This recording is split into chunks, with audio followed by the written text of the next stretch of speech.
current electricity, we will now look into some of the multiple choice questions which have, a lot of which have already been asked in the previous year's medical entrance examinations. So let us start. Question number 1. A potentiometer wire is 100 cm long and a constant potential difference is maintained across it. Question number 1. A potentiometer wire is 100 centimeters long and a constant potential difference is maintained across it. Okay. Two cells are connected in series, first to support one another and then in opposite direction.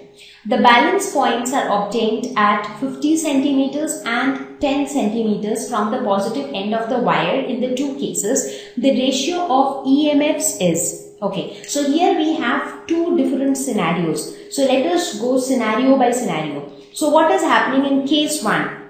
So in case 1, the cells are in series, right? So here the EMF, the equivalent EMF is equal to E1 plus E2. That is sum of the EMFs of the two cells. And corresponding to this EMF, the balancing point is 50 centimeters. Right? So basically this is E1 and corresponding to this E1, the balancing point L1 is this. Right? So 50 centimeter is L1. Now let us look at case 2. So in case 2, the cells are again in series but they are in opposite direction. So therefore, the equivalent EMF will be E1 minus E2. Right? You know, you remember we had discussed when the cells are connected like this, then the net EMF is E1 plus E2. But when the cells are connected in the opposite direction like this, then the net EMF is E1 minus E2. So exactly that's what we are doing here. So in this case, the net EMF would be E1 minus E2 and corresponding to this EMF, the balancing point is at 10 centimeter. So this is L2. So now, how do we compare EMFs in a potentiometer? So in a potentiometer, the ratio of the EMFs is equal to the ratio of the corresponding balancing points. So therefore, here we know the values of L1 and L2, right? But we do not know the values of E dash and E dash dash, right? So E dash can be written as E1 plus E2. E double dash can be written as E1 minus E2. So this is equal to L1 by L2. So L1 is 50 and L2 is 10. Or this can be written as E1. Now, what do we need to find? So the end result that we want to calculate is E1 is to E2. So this is what we need to find out. Right? So we know E1 plus E2 by E1 minus E2. So how do we find E1 by E2? Simple, by using the concept of componendo and dividendo, where what we do is numerator plus denominator divided by numerator minus denominator. Simple. That's the concept of componendo and dividendo, right? The same we have to do on the right hand side also. Numerator plus denominator divided by numerator minus denominator. So now here E2 and E2 will get cancelled. In the denominator E1 will get cancelled. So we get 2E1 divided by 2E2. This is equal to 60 by 40. So 60 by 40 is basically 6 by 4, which is equal to 3 by 2. So this 2 and 2 will get cancelled. So E1 by E2 is equal to 3 by 2. So we can say E1 by E2 is equal to 3:2. So this is the correct option. So you see, it was very simple. It is just that you need to understand the question well and do it step by step. So just understand it. Case 1, this is the scenario. Case 2, this is the scenario. And while solving, just think how better can you handle this equation to solve it. So componendo dividendo concept is an easier way to solve this problem. Okay, let's move ahead to the next question. Question number 2. The potential difference VA minus VB between the points A and B in the given figure is. Okay, so here you have a part of the circuit. You have to find out the potential difference between point A and point B. Now, looking at this circuit, we see that the current, which is AI, is flowing from point A. So due to this flow of current, there would be a voltage drop across the resistances, right? Now since the current is flowing from point A to point B, that itself shows that the potential at point A is greater than the potential at point B, right? That is why you have a potential difference, and that is why the current is flowing, right? So we have to find out VA minus VB. Now the potential at this point is more than the potential at this point. How much more? That will be determined by the voltage drop across these resistances, right? So the first we will calculate voltage drop across resistance 2 ohms. So that would be equal to I into R. So I into R. R is 2 ohms.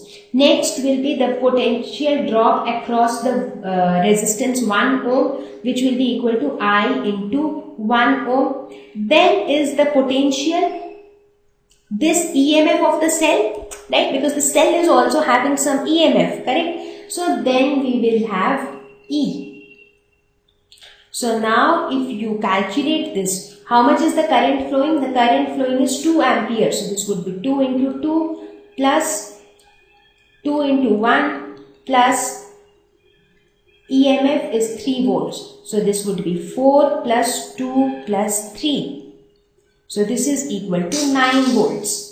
So therefore the potential difference between A and B would be 9 volts. So this is the correct answer.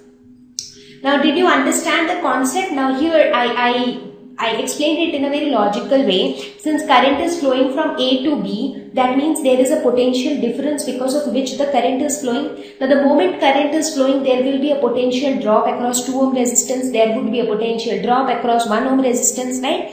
So VA minus VB will be equal to the potential, sum of the potential drop across these resistances plus this EMF. Now, you see, in a way, this is also in accordance with the Kirchhoff's law, which says that, the net potential in a circuit is equal to the product of the currents and their respective resistances in the circuit. Right? So anyways, here you just need to understand it logically, that since the current is flowing from A to B, there is a potential difference, there are potential drops across the resistances, so you need to consider all of that. Let's move on to question number 3. A filament bulb 500 watt 100 volts is to be used in a 230 ohm main supply. When a resistance R is connected in series, it works perfectly and the bulb consumes 500 watt.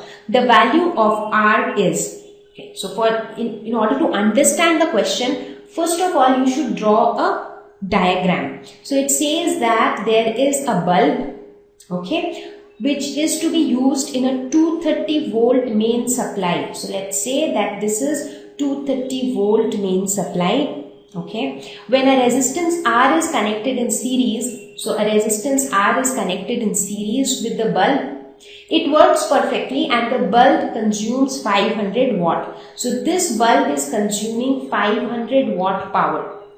So we have to calculate the value of this resistance R. So this is the value that we need to calculate, and it is also given that this bulb is rated as 500 watt power consumption and 100 volts. So here in the question we are given the rated values on the bulb, like the rated power, the value of the power which is rated on the bulb.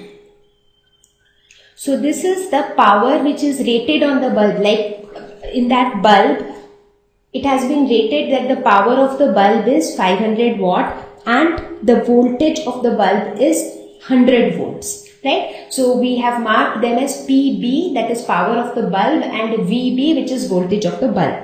Now, first step is to calculate the resistance of the bulb, because the bulb would also have some resistance, right?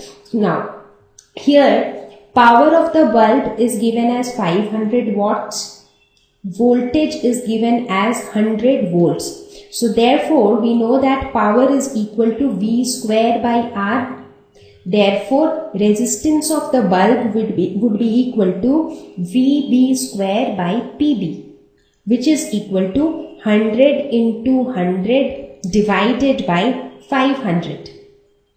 So this would be equal to 20 ohms. So 20 ohms is the resistance of the bulb. So now we will talk about the overall circuit. But before that, let us also talk about the current that would flow through the bulb. So the current through the bulb, let's denote that as I. So I will be equal to VB by RB, V by R, which is equal to 100 by 20, that is equal to 5 ampere. So 5 ampere current will flow through the bulb. So now the same amount of current would also flow through this external resistance R, right? Because the bulb and the external resistance, they are in series, right? So the same current will flow through both of them.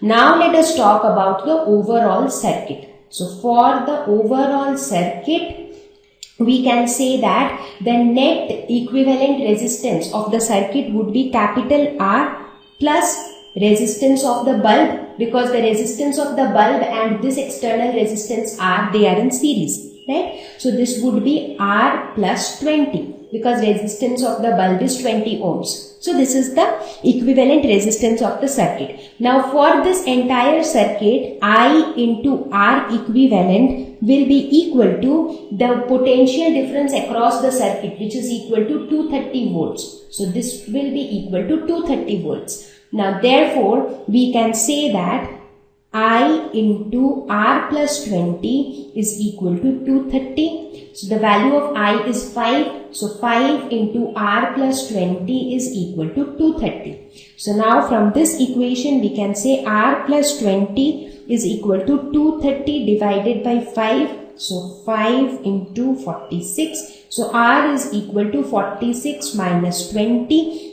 which is equal to 26 ohms. So therefore the value of the resistance R is 26 ohms. So C is the right option. So you see, these are not at all complicated. You know the basic things. You know Ohm's law. You know the relation between power and voltage, power and resistance. You just need to understand the problem, and the first and foremost thing is draw a circuit. So only when you draw a diagram,